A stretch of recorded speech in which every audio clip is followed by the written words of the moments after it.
tere kõigile! Täna uurime edasi kolmnurka ja tema kesklõiku ning kolmnurgast tekkivaid nurki tänu kesklõigu joonestamisele. Palun tee vihikusse endale ka üks kolmnurk. Suurus ei ole oluline, aga tee ta pigem vasakusse äärde, et me siia paremale saaksime kirjutada. Ja kui sul kolmnurk on joonestatud, siis joonesta talle ka kesklõik. Eelmises tunnis rääkisime siis sellest, et kesklõik on siis ühe kolmnurga küljega paralleelne. Palun pane see ka endale kirja. Nüüd, kuna see alus- ja kesklõik on paralleelne, siis mis nurgad siin nüüd tekivad?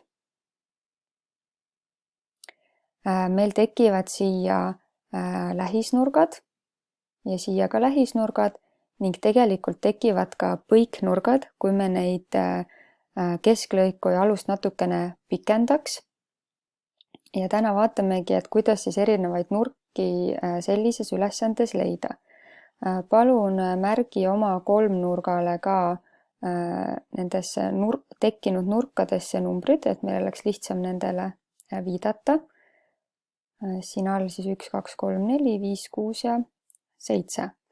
Nüüd esimene asi on siis see, et kuna nad on paralleelsed, siis tekivad siia lähisnurgad ja kui olid sirged paralleelsed, siis lähisnurkade summa oli 180 kraadi. Palun pane see ka kirja. Teisel pool on samuti lähisnurgad, nii et nende summa on ka 180 kraadi. Nüüd, kuna ma ütlesin, et tekivad põiknurgad, siis see tähendab seda, et esimene ja 5. nurk näiteks on omavahel võrdsed ja samamoodi on 4. ja 6. nurk omavahel võrdsed.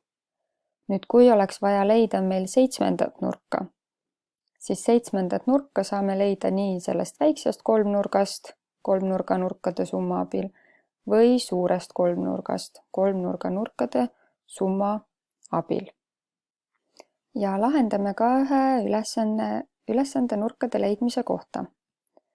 Leiame kõik nurgad, kui ka on kesklõik, ehk siis arvestame, et alus ja kesklõik on paralleelsed, ehk saame kõiki neid reegleid ära kasutada. Ja ma annan sulle ette 2 nurka. Ma annan sulle ette nurga 2, mis on 130 kraadi ja nurga 6, mis on 20 kraadi. Kirjuta siia alla nüüd kõik teised nurgad ja arvuta välja siis nende nurkade suurused.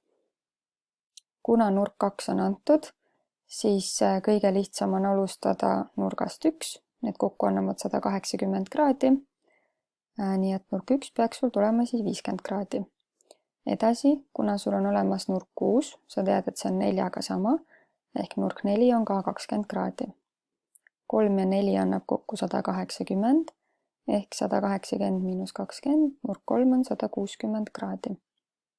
Nurk 5 on sama nagu 1, see oli meil 50 kraadi, nii et see on ka 50 kraadi. Ja nurk 7 arvuta siis kolmnurga nurkade summa järgi. Ja nüüd annan ma sulle lahendada mõned ülesanded õpikust. Ma arvan, et sa saad nendega päris hästi hakkama.